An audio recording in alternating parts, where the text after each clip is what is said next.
Hello YouTube, this is Morgan Airspeed Prime here with my next Sword Art Online light novel review. This one's going to be for volume 28, which is Unital Ring 7. So we're now 7 volumes into this arc, and it still feels like we're in the setup stage. We're maybe on the verge of reaching the point where, like, okay, that's enough mysteries. Now we can start to give answers.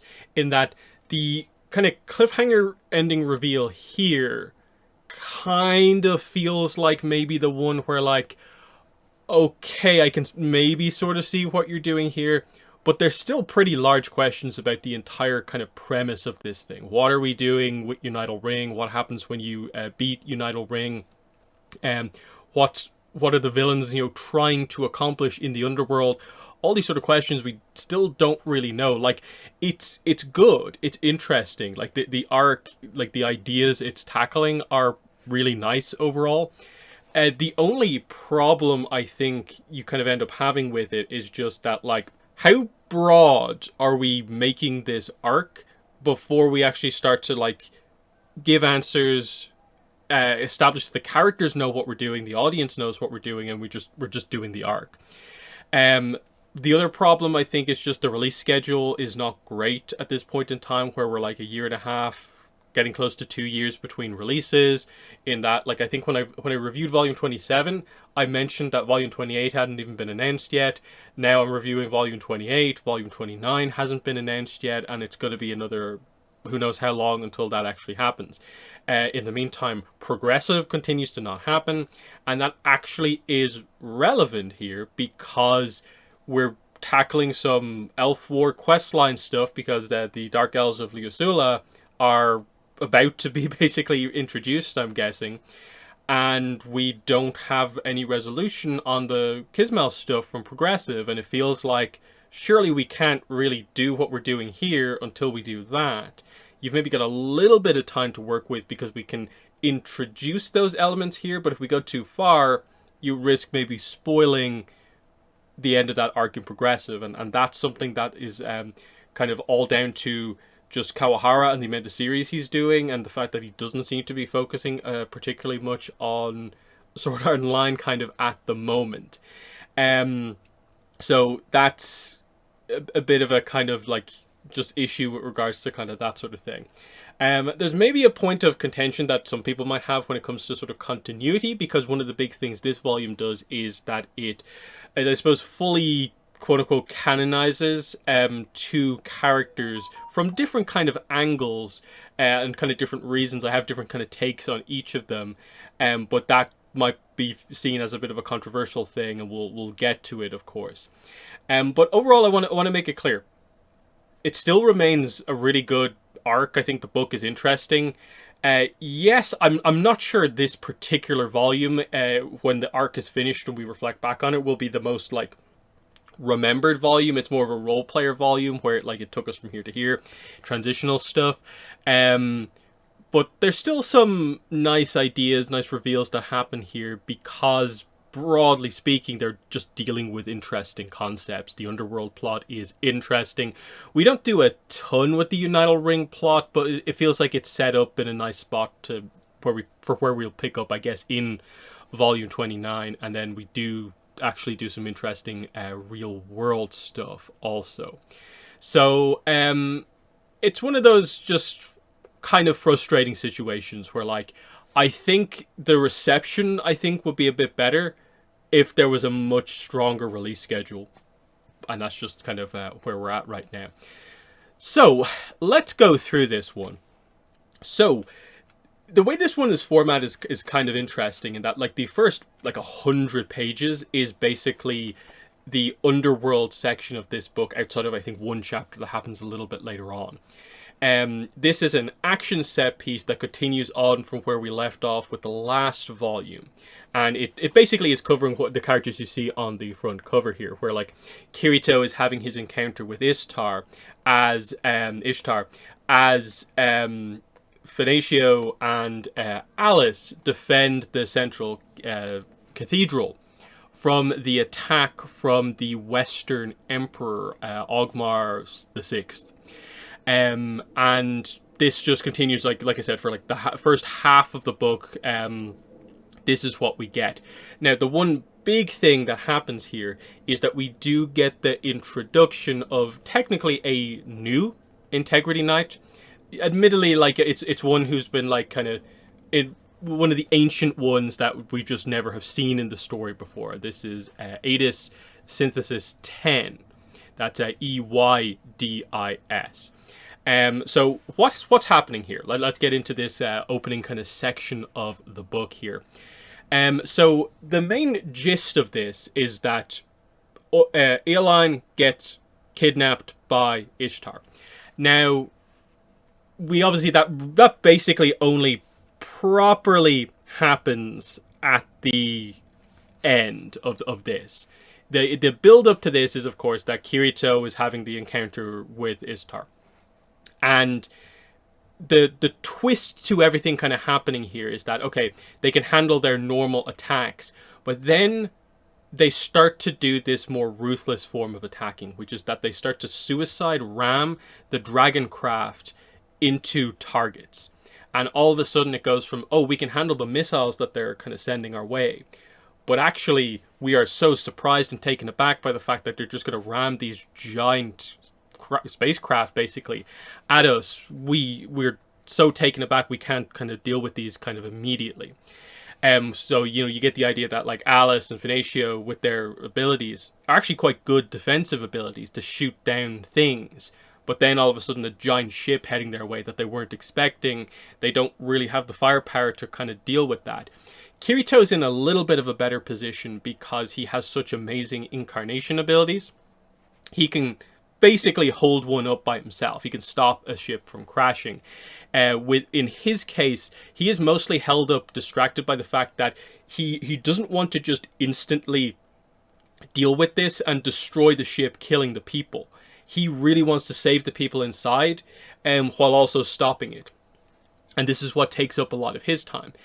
One really interesting aspect of what happens in the back and forth here is, of course, that Ishtar is impressed by, obviously, Kirito's incarnation power.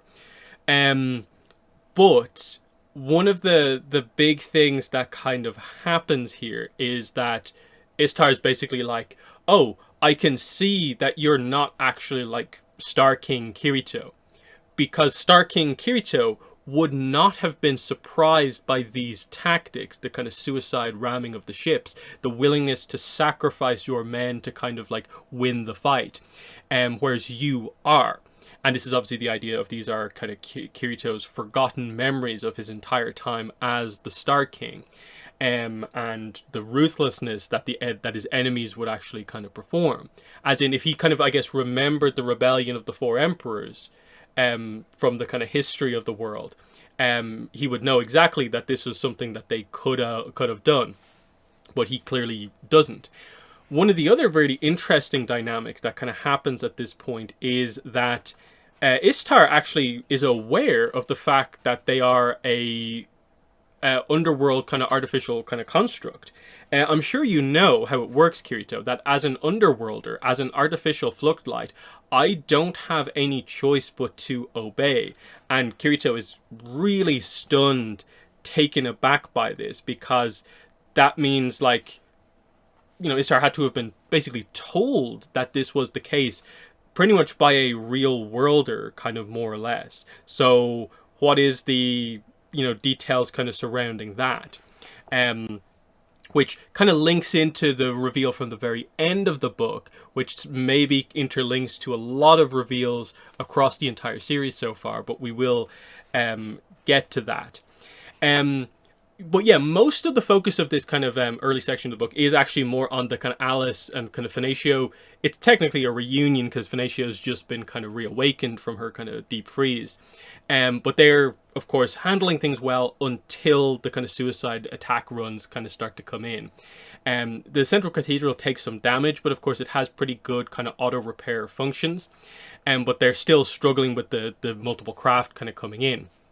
This is where Eydis Synthesis 10 arrives on the scene, with the setup being that Selka was told to, if they're attacked, to start unfreezing the Integrity Knights in the order from highest numbered knight to lowest numbered knight. So the youngest knights get unfrozen kind of first, and then the older ones are kind of last to be unfrozen. Now, it's obviously weird that number 10 is actually the first one to kind of show up, because they kind of point out that I think number 25, I think it's Faisal or something like that, should have been probably the next one out, but she wasn't. So what's the deal here? They later then reveal that actually like Aerie was with Selka when she was doing what she was doing, but Aerie is super shocked to see Ada's up. And so this is where Alice, her interpretation of the situation is that, well, that means Selka must not have actually unfrozen Ada's, because that wasn't her orders, and Aerie is shocked that this was the choice. Someone else must have unfrozen Ada's, but who was that, and what's going on there, and why? Now, I don't get any suspicious kind of stuff from Ada's, because she just comes in and helps them out. Actually seems like a pretty nice and interesting character, even though I wouldn't say we dive too much into her characterization just here. We don't really explain what her powers are, outside of the fact that she's quite good with the dark kind of elemental kind of affinity stuff, and that has kind of nullification powers, and that's part of how she comes in and kind of turns the tides a little bit. But most of her characterization is just as one of the ancient knights who hasn't been around for a very long time. She is absolutely taken aback by just the status of the world. The technology level with these kind of dragon craft around the place. The fact that the integrity knights are up to the 30s in number of knights is really surprising to her. And then later on, when she finally gets the reveal of like some of the big events that have happened, like the fact that the administrator is, you know, dead and stuff like that, that kind of uprising, she is surprised by a lot of that stuff. But it feels like we're going to have to wait for upcoming volumes to get more into what her kind of actual characterization really is. She seems to kind of take on the role of like the kind of big sister to Alice, because she's her kind of senior knight. So that's a little bit of a fun dynamic there. But other than that, yeah, you don't learn a particular amount kind of about her. So that's kind of interesting.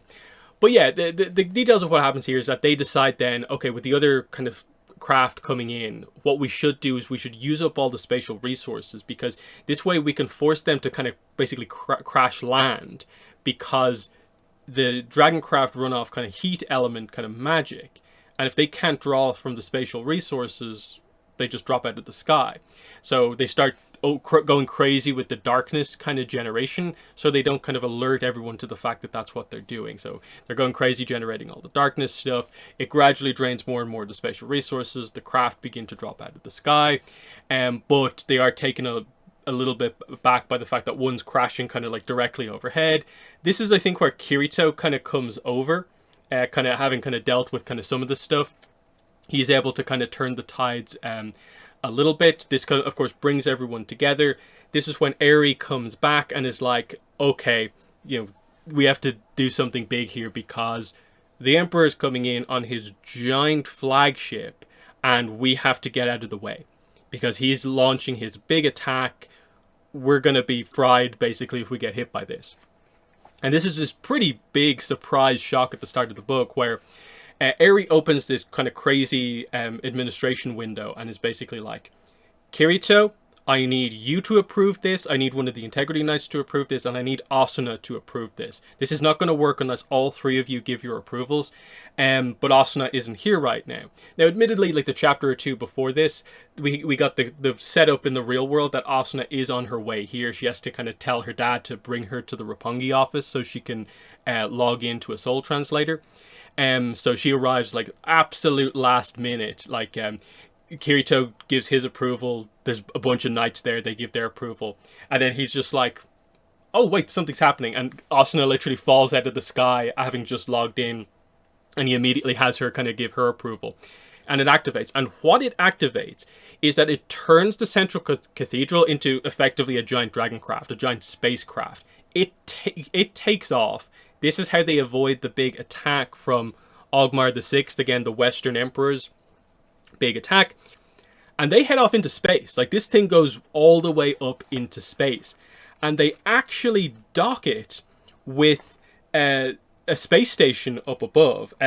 They call it, like, what is it? It's White Cosmos 1 is the code name they give to the Central Cathedral. And then the space station is Black Lotus 2. So they dock into it. And we get this amazing shocked reaction because this is pretty much news to pretty much everyone except Aerie, that this is actually a thing. Now, we get the reveal, of course, that this was a Star King Kirito project. And Venatio, I think, is the one to be like, when on earth did you have this thing made? And he's like, I don't know. Stop asking me. I don't remember Star King Kirito. Because he's just as amazed by it as everyone else. So they have the space station thing. And this actually mostly ends the underworld stuff in this book because it allows Kirito and Asuna to log out to do stuff in Unital Ring and the real world. Alice stays in and, like, between scenes, she kind of fills in Adis on kind of what's happened in her hundreds of years in deep freeze, basically. So in the next scene we come back to them, she actually has got the details about, like, Administrator's death and stuff like that. But yeah, the idea is that the Western Emperor is coming to claim control over all the human territories, and they have had to escape. Like, his flagship is still there. He is still a threat. Again, Istar gets away with Eoline. That seems to be the main thing that was trying to be accomplished in all of this in the background. That actually worked. There's a few interesting dynamics here where Kirito uses some impressive incarnation, but Istar does get away in the end, just because there's so much going on with all the suicide attacking ships, and Kirito's just required to do stuff all over the place that, yeah, there's very little that he can do. And especially part of the reason he was so cautious around Istar is Istar has the incarnation kind of nullification gun thing, and he wanted to make sure that wasn't used against him because he needed to use his incarnation to kind of save as many people as possible. So he had to be kind of careful overall. So yeah, like I said, we're about halfway through at this point after just that kind of action set piece, which again is cool, but I don't think it accomplished maybe as much as you maybe wanted to, because it was mostly just like action and not even like big action. It was just kind of blocking ships and stuff like that. This is where we go to the Unital Ring stuff, and of course with Kirito and Asuna busy doing other stuff, Silka and Lisbeth have been the ones kind of leading the charge in terms of kind of like Team Kirito at kind of Rusna Rig. They've just made their way up, of course, to the second tier of Unital Ring because they defeated one of the bosses and they have the dungeon to go up the step to the next level. Where do I have it here? Yeah. You get the visual of the map there. You can see kind of Rusna Rig is down here. There's the big kind of cliff face here, all the way up to the kind of new base they kind of have at the top of the second stage. I think there are 3 stages, so there's kind of one more big stage to kind of get to, and then it'll be a fight for the middle, basically. We still don't know what they're really fighting for in the middle of Unital Ring, but I guess we're gradually building to that, of course. Most of this chapter, Chapter 7, is just about Silka and Lisbeth kind of scoping out the kind of cliff face to see if they can use it, because they want to create a kind of logistics channel between the first tier and the second tier. As in, like, there's so much going on with Rusna Rig because of all the special bonuses it has for building around it. They don't get any of those bonuses kind of up top. So they need a way to kind of get the benefits they have here up to floor 2 and vice versa to a certain degree. But you can't, it's not super effective to carry stuff through the kind of dungeon kind of between the 2 floors because there's monsters in there. So they're kind of thinking, should we build some sort of a thing on the side of the cliff that just allows us to take stuff up and down? But they realize that, wait, there's probably a boss to stop us from doing that. And yes, they are correct. There's a kind of monster layer effectively in the middle of the wall, and it comes out the second you go within a certain range of the middle of the wall. So they throw in a big smelly bucket of food in there. This causes it to come out. They get a look at it and realize, yeah, we probably don't want to fight that thing. But it's not going to come up onto the top or bottom of the wall. So it kind of feels like once we don't mess with the cliff face, we're good. But we still need to do something about our logistics. So they come up with the idea of, what about a zip line? What if we just create a kind of system up top and we go all the way down? So we're not going down the thing, we're kind of going over the top of it. The boss shouldn't deal with us then. And so it's mostly a crafting logistics thing of like, they figure out like, wow, we're going to need a lot of rope, but I think we can do it because Lizbeth is a pretty good crafter at this point, of course. So that's the main kind of setup we get there with chapter 7. And they'll come back to Kirito in a moment, but like, there's just a quick scene of like the zipline idea, of course. Now, chapter 8. So this is the scene where this is Asuna in the real world. She's going for a meeting with Argo. For two reasons. One, it's to get an update on Argo's investigation into Kamura, of course, and all that stuff kind of going on. But also, there's a secondary thing, and that is that Argo has kind of brought Asuna here to meet someone. And both of these scenes are actually, they feel quite important. So the first thing they do here is they kind of, you know, Asuna and meets up with Argo. They have kind of food together, and it's mostly just kind of like chit chat about things until the third kind of guest arrives, and it is Mito. So this is the introduction of Mito into the mainline novel series. Again, this is the character who was quote-unquote introduced via the 2 progressive movies that came out a few years ago. So the character just by default is relatively new. This is not like, say, Argo, who was also basically introduced in the Unital Ring arc into the main story, but was always kind of there in a lot of the side material. This is like last few years, this character kind of exists, and this is the kind of introduction. Now, I'll address this stuff with Adis as well, because at the back of the book, Kawahara just full on like admits that like, yeah, I've done some weird canon stuff. They kind of address with Adis that like she has some information from one of the games called Blading. Again, I'm not familiar with this, with the Adis kind of introduction from one of the games, and that there's backstory with that knight there. And they say, like, Adis, frozen 300 years ago, 100 years before the Alization arc, has no knowledge of anything after that, particularly the Otherworld War, has never met Alice before. Whereas I'm guessing in that story, there were kind of different ways that happened. With Mito, it says here, Mito didn't encounter Asuna at the start of SAO and naturally did not abandon her in the Nepenthes forest. Didn't take part in the battle against the 1st and 5th floor bosses. So they take out like most of the Mito content that the movies introduced, which I just think is such a weird decision, given that these are basically SAO projects that were happening at roughly around the same time. Now, I get it. Like, this one, came out like a year ago or whatever in Japan. And the movie's from a little bit before that. But still, it's the idea of, like, that should have been kind of factored into a certain degree. And my main thoughts on this is just, like, what on earth are you doing, Reiki Kawahara? This is such a odd thing to do. Because, look, retcons have always been a part of SAO.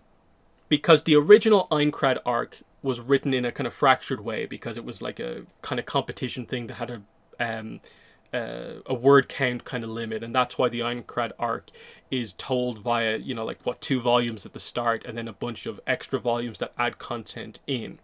And that's why Progressive exists, to kind of tell that story in a more normal fashion.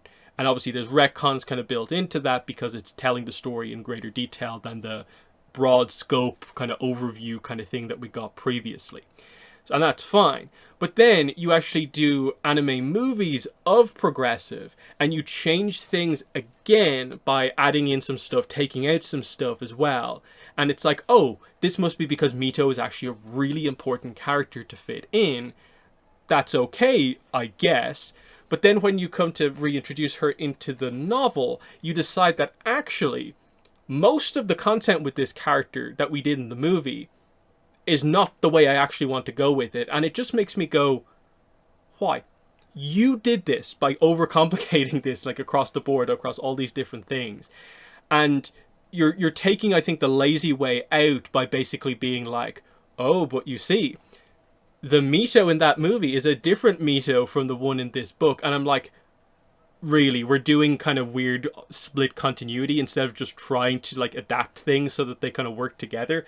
Like, I get it, it's not a huge problem, but like, like this shouldn't be the problem that it actually is in my mind, the Mito thing, and it just feels so massively overcomplicated on the part of kind of Reiki Kawahara, because what it makes me kind of feel is just that the movies were end up being this weird thing where in 2025, wow, did they just kind of really throw out those movies as like, you know, content that doesn't really matter all that much, because that's the way it kind of feels overall with the way they do it here.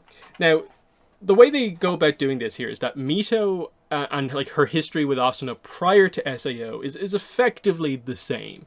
Mito introduces effectively Asuna to gaming, and they become friends. And this is sort of the impetus behind why Asuna eventually picks up the nerve gear.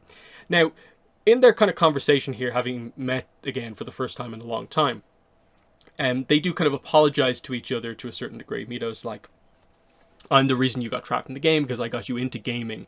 But Asuna's like, no, it's something I probably would have done anyway. Like, almost, I think, alluding to the idea of like the nerve gear as a brand new technology and stuff like that would have been, yeah, something that even someone not into gaming would want to try out, regardless of that, given the position of kind of her having access to it, because like her brother got one but couldn't use it the day of launch.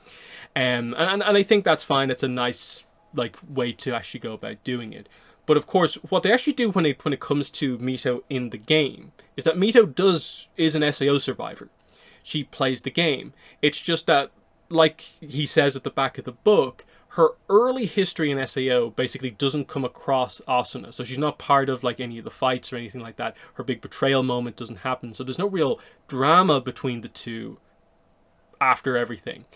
They seem to more establish that later on in the game, they kind of meet each other.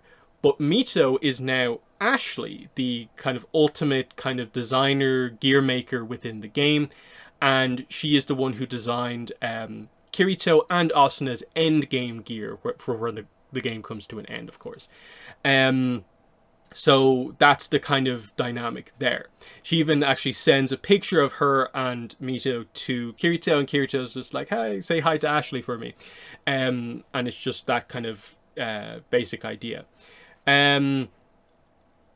Like I said, it's one of those ones where like, okay, I'm okay with this. I'm not particularly angry about it, but it's just like, there was no need for this whole thing to be this complicated. And it just speaks to a weird, almost in my mind, lack of planning overall. And it makes whatever some of the decisions surrounding the movies, I think it just makes them feel very odd in the fact that like you would make the decision to change things so much for them and then almost like reverse so much of it back, and so on. Especially with some of the cuts where like Mito sort of replaced a different dynamic, like that just feels a little bit kind of odd to me. And again, you're creating more of a split continuity thing when I'm not sure you really want to go down that road. Like, I get it. Like, if you read the light novels, it's always going to be like a slightly different story because they're different kind of mediums and stuff like that. But because they are kind of one's an adaptation of the other, you do expect it to broadly be the same thing from a continuity perspective. It's not just a case of specific stuff was cut or anything like that. In this case, it's like, no, there's kind of now contradictions across the different tellings. And that's the messiness that I don't think you ever really want to be present there.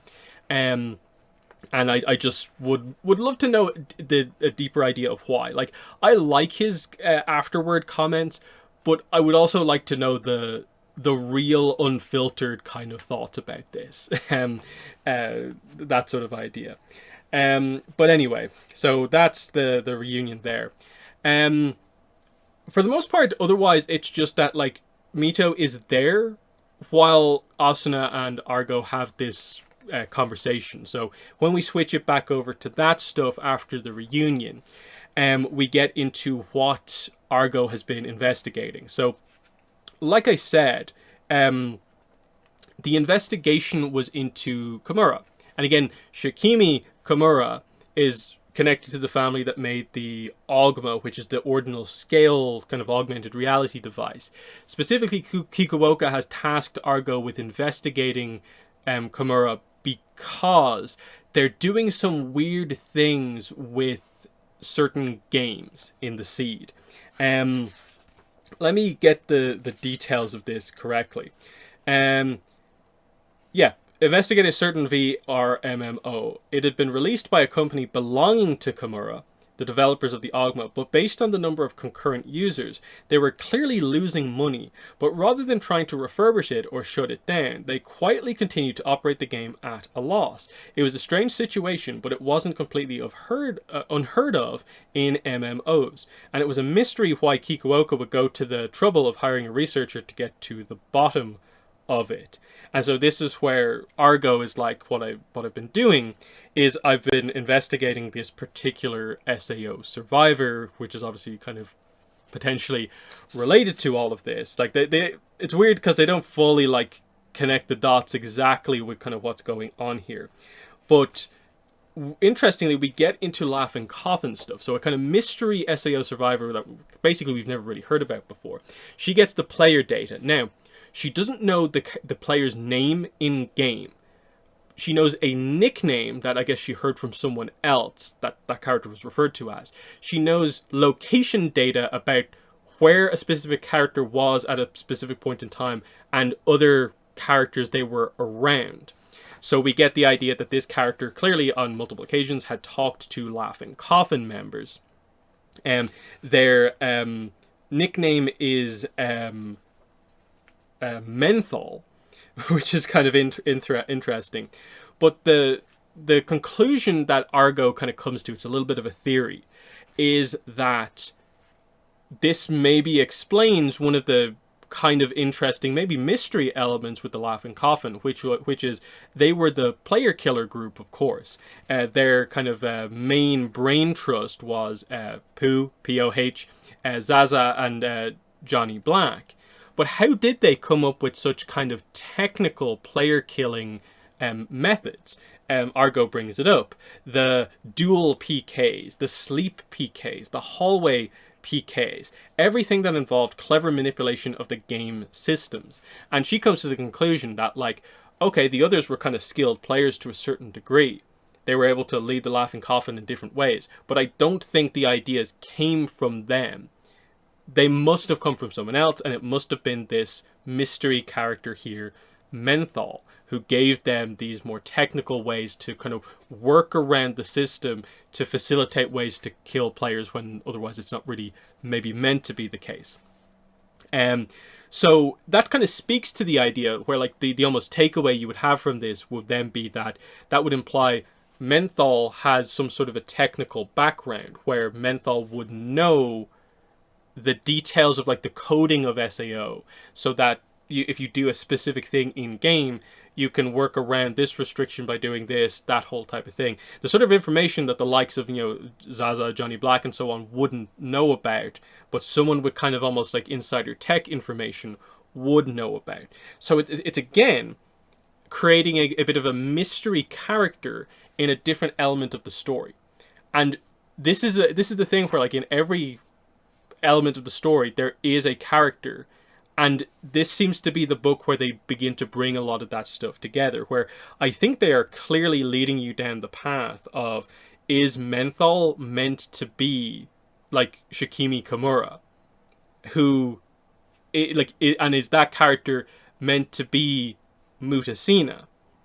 And again, the whole idea that someone has also infiltrated the underworld, and that gets basically revealed at the end of the book to be Mutasina. We'll get there. This potentially seems to be that idea. Is that what they're going for? Is that actually Shikimi Kimura is all these characters and has been involved in everything along the way, working for one of the other technology companies, kind of interconnected into everything? But again, why? To what end? Like this is where we don't have a lot of information, because the Shikimi Kimura thing has just been like almost the definition of like I would say the problem with some of the mysteries in this arc, which is that introduced big hype thing, Asuna is meeting Shikimi Kimura, cut to after the scene where they talk together, and Asuna vaguely talks about what that meeting was like, and then basically not really mentioned again for the most part until Asuna talks about it kind of in relation to this, where she almost expected, is Shikimi Kimura going to be the person that Argo kind of brings her to meet? But it wasn't, of course. It was actually the reintroduction of Mito. Now, I don't know, are they trying to allude to the idea of, like, are they trying to tease the idea that Mito might be kind of involved in stuff? Otherwise, I'm not really sure. Because otherwise, Mito just does kind of feel just thrown in for the most part. But we'll have to see what exactly kind of happens there. But I do like that. I actually like that as an interesting element of, like, oh yeah, how did they learn all these very technical ways to kill people? And it does actually make sense for there to have been someone with maybe a little bit more technical knowledge, but someone who very much hit their tracks and has almost gone back and potentially, like, deleted a lot of information about themselves from the kind of files, the database, the history of SAO, to the point where the reveal of who Menthol is actually going to be quite kind of impactful, I guess, whenever it actually comes out. So that's kind of interesting, in my opinion. But yeah, this is where we then get Kirito waking up. There's a quick scene where we just address the idea that, like, oh yeah, remember, like, Hikawoka gave Asuna the robot cat, and he gave a portable soul translator to Kirito. Sugaha is informed about the fact that Kirito has the portable soul translator, and she basically just wakes him up because, hey, we have to meet with the Apocalypse Date players very, very shortly. She's obviously not fully aware of the full situation that he's been through in the underworld and how kind of crazy it was, but they have to go in kind of like ASAP to kind of figure this out. For the most part, this meeting is basically like, hey, I know we kidnapped Yui, we apologize for that, but are you actually willing to help us? And Kirito's like, yeah, sure. And they're like, we know we need to convince you strongly about it. Wait, what did you say? And they're surprised that Kirito has just kind of agreed to this, but, like, this has been him the whole way through. I think almost representing the name of the game, Unital Ring. Yeah, let's just unite with as many people as possible. We're uniting with a lot of the NPC races, so why not unite with the other player bases? It's probably for the best. And it's a very kind of simple thing because he's just being kind of reasonable about the whole situation. Lisbeth and Silica do bring Kirito in on the zipline plan. They don't really seem to overly kind of lean into it, like, that much. In terms of, like, oh, it's going to be something they do. It's a pretty good idea, but for the most part, we get some background about, like, the struggle of the Apocalypse Day players, that some of the other games, like, they had to deal with that quite strongly at the start. And now they're, of course, struggling to deal with the NPCs, which are the Dark Elves from the Usula. And the idea is just that, like, okay, we're just going to have some scenes here to kind of build up to the idea of there's a bit of organization stuff to do as we kind of build a bit of a kind of fortress or town on the top of the tier 2. And then we can get to dealing with, okay, how we're going to approach interacting with the Dark Elves. The only mention of Kismel in the book is on the Asuna side of the story, where she's just lost in thought about the whole thing of, like, yeah, we might meet the Dark Elves. What does that mean for Kismel? There continues to be kind of allusions to the idea that likely Kirito and Asuna witnessed Kismel die or go off to her death in some way, where, like, they were convinced she died, or they know for a fact that she died. So the idea is, what are we actually kind of building towards when we have this kind of meeting? They can obviously do it in a way where, like, they just meet a bunch of other unaffiliated kind of, like, random elves. Like, they're not the names of people they know. It's just that group. And we can definitely do it in that way, and just Kirito and Asuna are just reminded of Kismel the whole time through. It feels like either what they are going to do is just have Kismel show up, and it's just Kismel and she remembers them, or it'll be like kind of an Aoline situation where it's Kismel with like a slightly altered name, but in essence it is Kismel. She doesn't remember them, but maybe somewhere in all of this there is the capacity to remember. Because they build on this a few times with the idea of obviously the Oila and Yu-Gi-Oh connection and what on earth is happening there. They also with Adis point out maybe the idea that is there a potential chance that like the current Western Emperor, Ogmar, he is just the emperor from the rebellion of the four empires, just somehow reborn, as in he might not just be the descendant, like he might actually be the same person somehow. It was a weird way they kind of went about kind of addressing that, in that like he's oddly similar, more than just maybe like the familial connection. And it's like, okay, what exactly are we kind of doing there really? I'm not really sure. So there's that kind of whole idea, which might be interesting to see what they do. But like I said at the start of this video, the problem they're going to have there is if Kismel just shows up, you surely have to have already told us the story of what happened in Progressive with her. Like, you have to go back and do the Progressive story. Because if they meet Kismel or someone who really closely resembles Kismel, there's no way Kirito and Asuna don't talk to each other about, like, we both saw her die during this event. And if you don't do that, it's weird writing. So you can get away with it, I think, for a little bit, where you just have the initial characters from the Dark Elves you introduce are not Kismel related, really.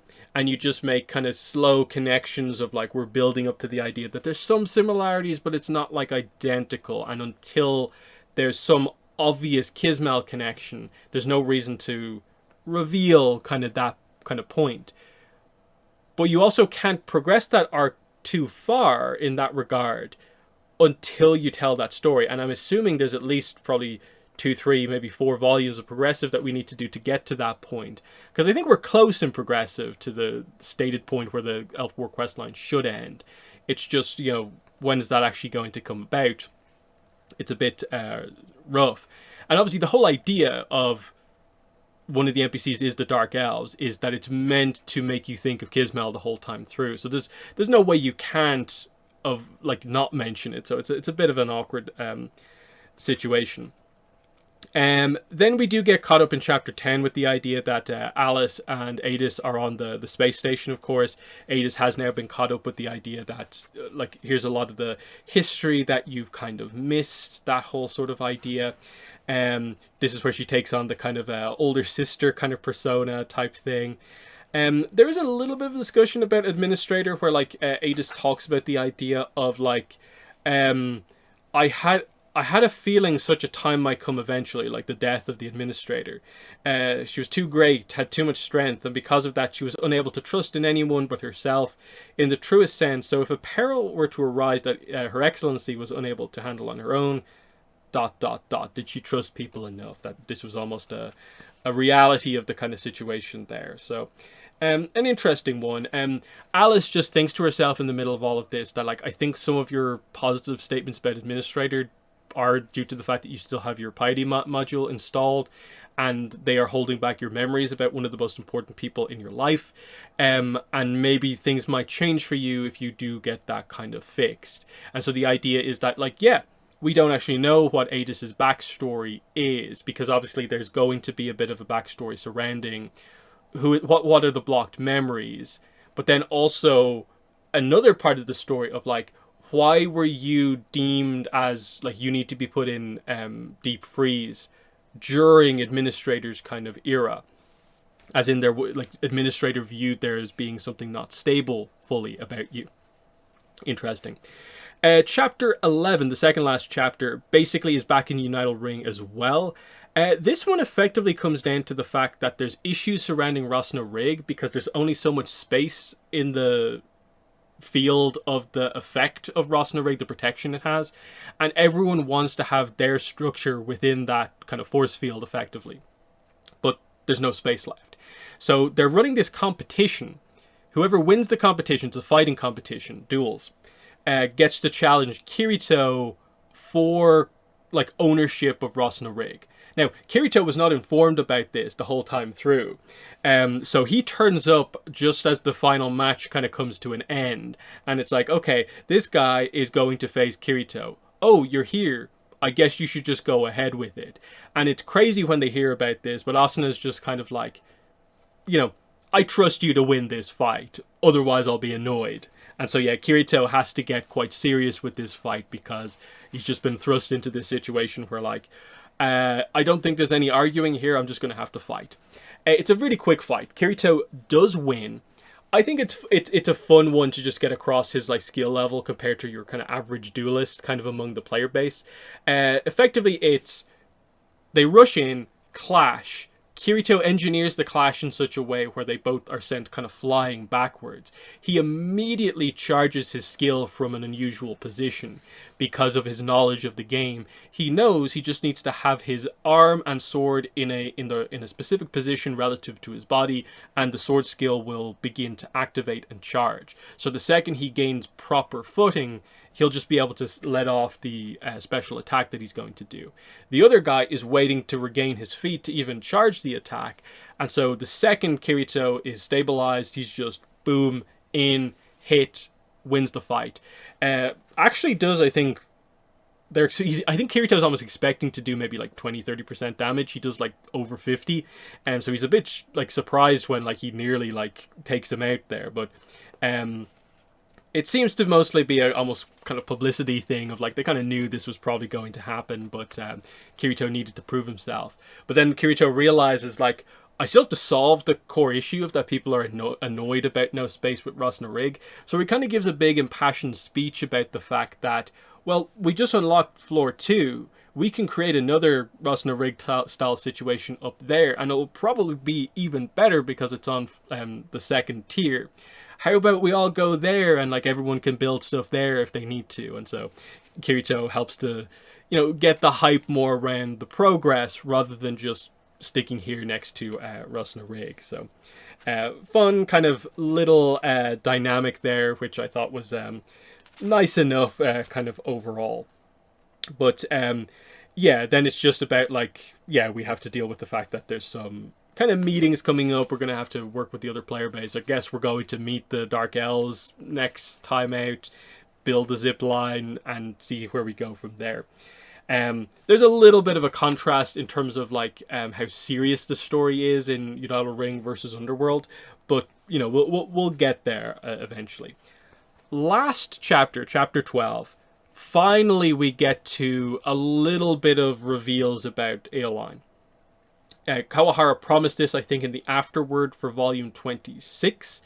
We then didn't get anything on him in volume 27, basically. And so we're now right at the end of 28 and we still haven't got anything on him. So yeah, you can tell that Kawahara was kind of like, yeah, I don't think I can hold off on this anymore. I have to do some reveals. We get a bit of backstory. So obviously he's been captured. That's the whole point here. Is like he wakes up, he's captured. And right before he's brought before the Emperor, he kind of reflects on his history here. So we get a little bit of his history.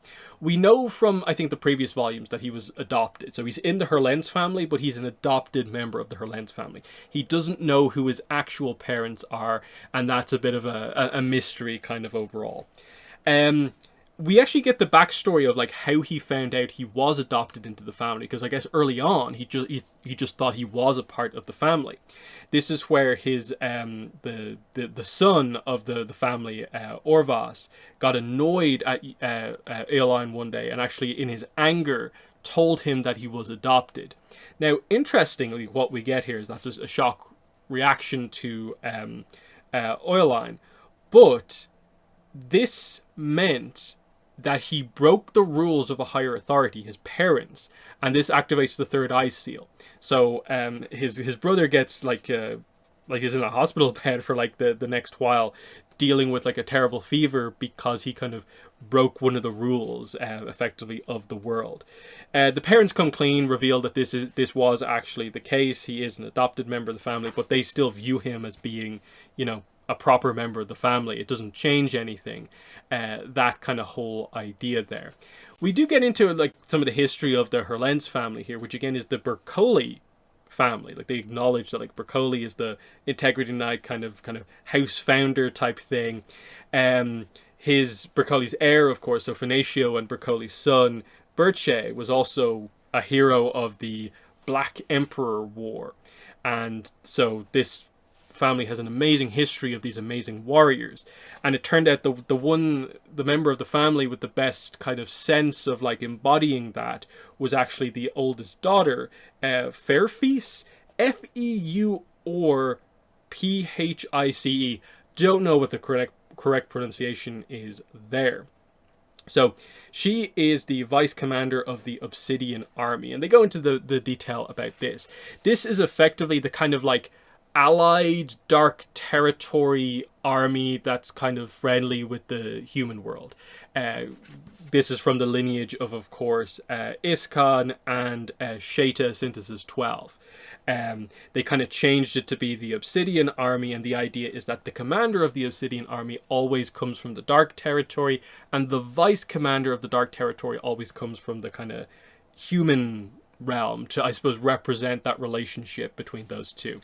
And so, yeah, the idea is that Fairfice becomes that vice commander in his very honorable position, like super, super high up, because she is the one who most embodies the family's kind of warrior history, of course. They kind of basically get from that point the idea of, you know, there's some pretty impressive kind of people that come after this, Stika and Laurenai. But then his sister starts to actually train him, Oiline. And the kind of twist in the story kind of happens is that he gets promoted to being the commander of the Integrity pilots. So he ends up in a position where he has the highest rank among his entire family. And this kind of annoys everyone. They kind of note like his father is annoyed by this, ... And it's more, I guess, his own opinion that he assumes his sister would be annoyed by the fact that he has a higher position. But there's just the idea of like he's always maybe felt a little bit of loneliness throughout his life. And, you know, he's had his family, but then there's been moments where he's kind of felt like he can't really have friends because of some of that stuff. And then he feels isolated when he achieves this really high position just by virtue of like isolating himself from his family. And they note like there's a point earlier on where he kind of reflects on Kirito and the idea of like, my weakness as a person is that when I overuse my powers, I'm just made like inherently weak. I don't have the staying power that like a Kirito seems to have. Just kind of him being next to me, being able to channel some of his energy meant like I lasted way longer than I kind of usually would. That's kind of impressive. We also get the reveal of why he wears the mask. I don't remember this being a reveal in any of the previous things with him. The details they give here are that it, like the skin around his eyes is particularly like susceptible to Solus's light, and that's why he wears it. And he says it's basically for medical reasons. And like they bring this up like initially, and then the Emperor, when he meets the Emperor, is like, take that mask off, and he's just like, yeah, I'll keep it on because of this effect of Solus's light on my eyes. And it's like, what does that mean? What's that about? And I'm wondering, like, is there more to that? Because the other thing with the eyes, you go to like the third eye seal, and the idea of like, is Oiline affected by that or not? There's a few interesting kind of ideas in that regard. But yeah, this is where he's then brought before the Emperor. Again, this is Agumar Westerath the Sixth. With the idea being that, yeah, this is the Western Emperor. The idea is that there's a North one, an East-South one. There's some of the history we have, if you go back to like Mooncradle and stuff like that, about how like, what, in the rebellion, 2 of them were confirmed dead, 1 of them was in a little bit of a, we assume, dead, and that sort of situation. The significance of this is mostly with regards to what the end reveal kind of is said to be. So, yeah, he's kind of like, okay, I don't need to introduce you to Istar. You know who Istar is. You two know each other. So I only need to introduce her to you. So who is this her? Who's this last person that he needs to meet? And so we get this reveal here. I can introduce myself, Your Excellency. Very well. It is a pleasure to make your acquaintance, Oiline Herlentz. I'm a descendant of the Norlingarth imperial family, Mutasina and Muisili. So what's going on here? We get Mutasina revealed in the underworld. Remember, Mutasina was the villain a few books ago in Unital Ring with the whole noose power. But now Mutasina is in the underworld, which the idea there is like, okay, she's a human character as far as we're aware, so she shouldn't really have access to the underworld because only people effectively connected to like Kirito and so on should have access in that regard. But the idea is this actually revealing that Mutasina is the answer to a lot of the questions surrounding mysterious character here, mysterious character there. So the idea is this Mutasina is the same as the Mutasina in Unital Ring. This is the reveal of the intruder into the underworld, we would guess. This would also be the explanation for how Istar, I guess, knows that they're artificial fluctlights. That an outsider, a real worlder, would have to tell them that. But is this also the reveal that she is Menthol from SAO, that maybe she is an SAO survivor? And also, does that mean she is also Shikimi Kimura? That would help to explain a few things in that regard. Being connected to one of the families deep into the kind of technology angle on things and doing experiments and stuff like that, I guess. She would know about this, she would know about fluctlights, would know potentially about some of the SAO development stuff to be that person facilitating some of those technical workarounds for player killings. Now the idea is sort of like, to what end? If she is this mastermind going all the way back to the early arcs, what's this all about here? What's she trying to accomplish in Unital Ring by winning? What's she trying to accomplish here in the underworld by kidnapping Aeoline? In that, again, the significance of the, like, oh, I'm a descendant of the Norlingarth imperial family, that's kind of like, wait, how does that work? Because if you just take that literally, that would suggest that she's an underworlder herself, as in she's an artificial fluctlight. And it's like, oh, because Alice is a thing, Alice can play Unital Ring because she has a mechanical body outside the world, and we've done that. Is she another example of that? And it's like, which way exactly are we going with this? I'm assuming that I'm a descendant of the Norlingarth family is more of a made-up thing, probably to manipulate the Emperor into like, oh, like I'm from the North Imperial family supporting the West Emperor.